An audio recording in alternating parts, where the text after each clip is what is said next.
How to use Google Lens for beginners. Welcome and let's get right into this tutorial.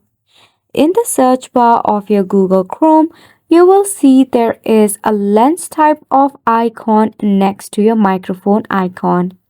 Just click on it. If you are using your PC, you'll be able to upload a file from your file explorer of your PC.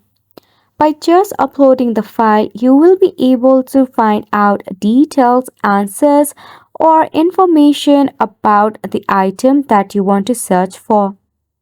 If not, in the bar, you will see paste image link here, in which if you have a link of the image, you can just paste on it and tap on search. It will search the item or anything that you are looking for.